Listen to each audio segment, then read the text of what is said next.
बिना बीज वाले फलों को मार्केट में ज्यादा पसंद किया जाता है क्योंकि बीजों की वजह से कोई परेशान नहीं होना चाहता। लेकिन बीज के बिना पौधे उगाए कैसे जाते हैं? शायद आर्टिफिशियल तरीका अपनाया जाता होगा। ज्यादातर बीज रहित फल जो सुपरमार्केट में मिलते हैं वे नेचुरल नहीं होते, बल्कि साइंटिस्ट इन्हें लैब में उगाते हैं। इन्हें ऐसे पौधों से विकसित किया जाता है जिनके फलों में ज्यादा बड़े बीज होते हैं।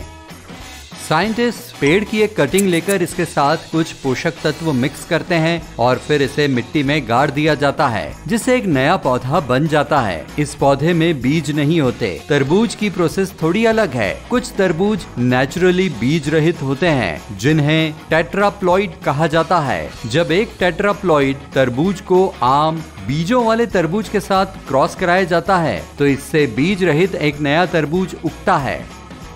आकाश का रंग नीला होता है क्योंकि हवा सूर्य की नीली रोशनी को पूरे आकाश में बिखेर देती है और यही रोशनी हमारी आंखों तक पहुंचती है। हवा कई छोटे मॉलिक्यूल्स, ज्यादातर नाइट्रोजन से बनी होती है। जब सूरज की रोशनी नाइट्रोजन मॉलिक्यूल्स से टकराती है तो ये नीली हो जाती है। यही नीली रोशनी हवा से पूरे आकाश में फैल जाती है, जिससे आकाश नीला दिखाई देता है। सिर्फ फीमेल मधुमक्खियां ही डंक मार सकती हैं, क्योंकि मेल की बनावट कुछ अलग होती है। फीमेल भी सिर्फ एक ही बार डंक मार सकती है। दरअसल इनमें डंक 2 कांटेदार लैंसेट होते हैं। अगर एक बार डंक किसी चीज में चला जाता है तो उसे बाहर नहीं निकाला जा सकता।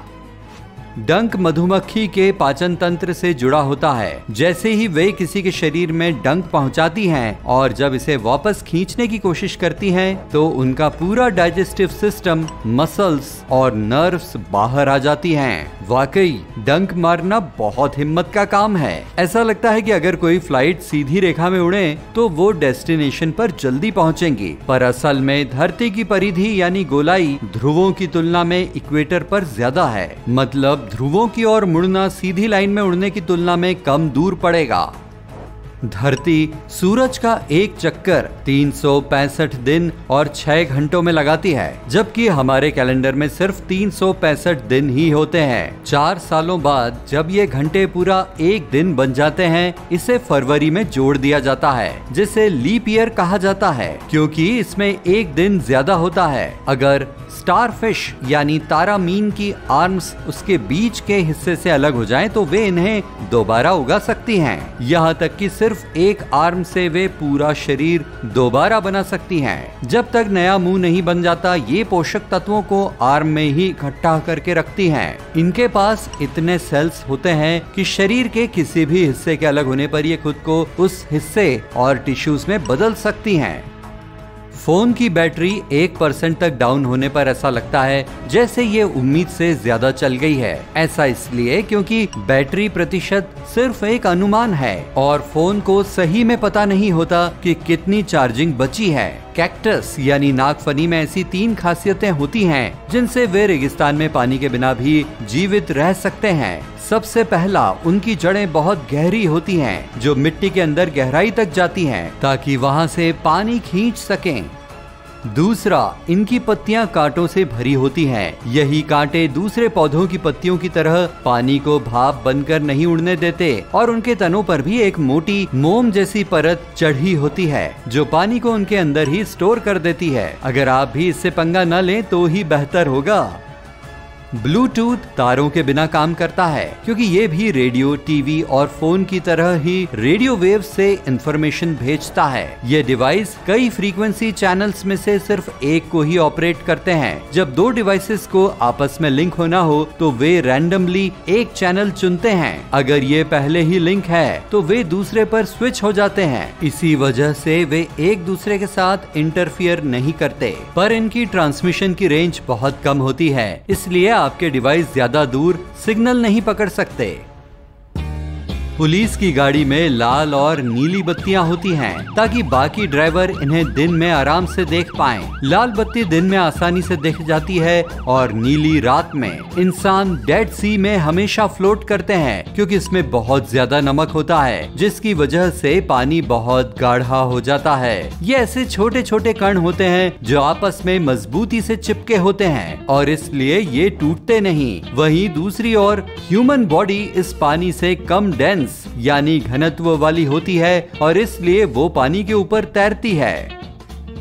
अगर किसी बिल्ली के पास एक खीरा रख दिया जाए तो शायद वो इस तरह उछलेगी जैसे कुछ डरावना देख लिया हो। ये शायद उसे सांप की तरह दिखे, जिससे बिल्ली में जन्मजात फ्लाइट रिफ्लेक्स एक्टिव हो जाएगा, जिससे बिल्ली एकदम उछल जाएगी। मेरी बात को मजाक में न लें, क्योंकि जो सब्जी या फल हमारे लिए महज खाने की चीज है, आपकी किटी को बुरी तरह डरा सकती है। हो सकता है कुछ लोगों को ये बात सुनकर झटका लगे, लेकिन हर एक कुत्ते में एक अलग तरह की गंध होती है, जिससे दूसरे कुत्तों को जरूरी जानकारी मिलती है, जिससे वे भी पता लगा सकते हैं कि क्या वे पहले कभी एक दूसरे से मिले हैं। इसलिए वे जब भी एक दूसरे से मिलते हैं तो पहले सूंघते हैं, क्योंकि यही उनका आईडी कार्ड होता है।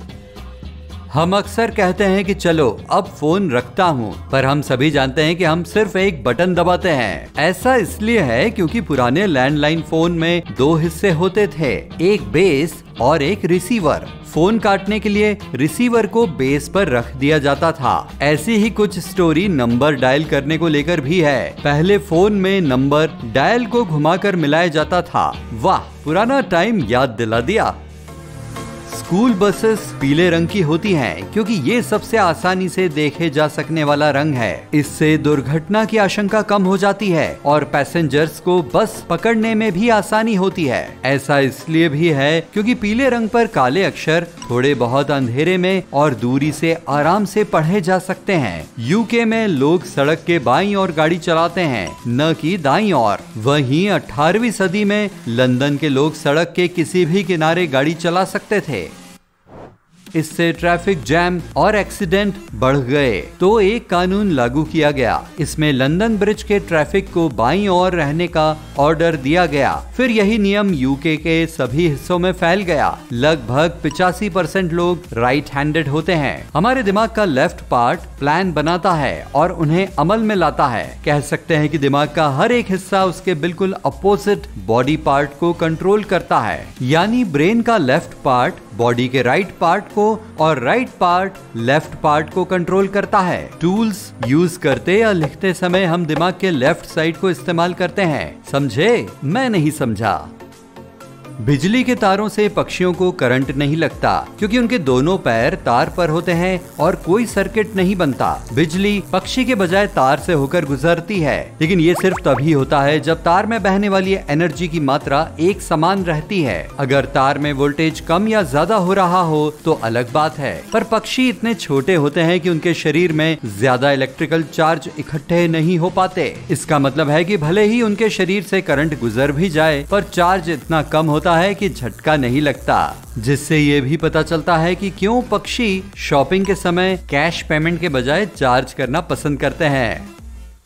पैसिफिक और अटलांटिक महासागरों के बीच एक दिखाई न देने वाला बैरियर है। दरअसल इनके पानी की डेंसिटी यानी घनत्व, केमिकल और नमक का लेवल बहुत अलग है। आप इन दोनों को देखकर आसानी से समझ सकते हैं, क्योंकि दोनों के रंग में बहुत फर्क है। वर्ड डॉक्यूमेंट के सेव बटन पर फ्लॉपी डिस्क की इमेज बनी होती थी। ये 90 के दशक में डेटा इकट्ठा करने और सेव करने का सबसे बढ़िया तरीका थे, लेकिन अब इन्हें काम में नहीं लिया जाता। अपने बुजुर्ग होने का एहसास हो रहा है।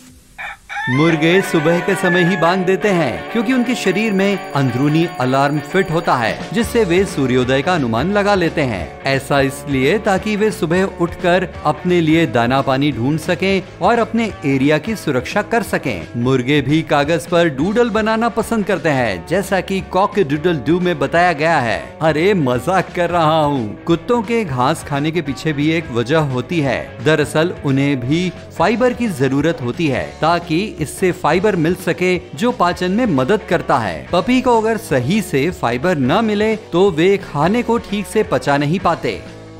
ट्रैक्टर के टायर चौड़े और बड़े होते हैं, ताकि बोझ ज्यादा होने पर एक और झुके नहीं। चौड़े पहियों का सरफेस एरिया ज्यादा होता है, जो नीचे घास और मिट्टी को जमा नहीं होने देता। कुत्ते दुम सिर्फ खुशी में नहीं हिलाते, बल्कि ये उनके बात करने का एक तरीका भी है। इससे ये भी पता चलता है कि वे दूसरे जानवरों के साथ कैसा महसूस कर रहे हैं। इससे उनके घबराहट से लेकर एक्साइटमेंट तक कई एक्सप्रेशंस पता चलते हैं। घास हरी होती है क्योंकि ये एक ब्राइट पिगमेंट बनाती है जिसे क्लोरोफिल कहते हैं। ये नीली और लाल रोशनी को एब्जॉर्ब कर उन्हें हरे रंग में रिफ्लेक्ट करती है, इसलिए आपके लॉन का रंग हरा है।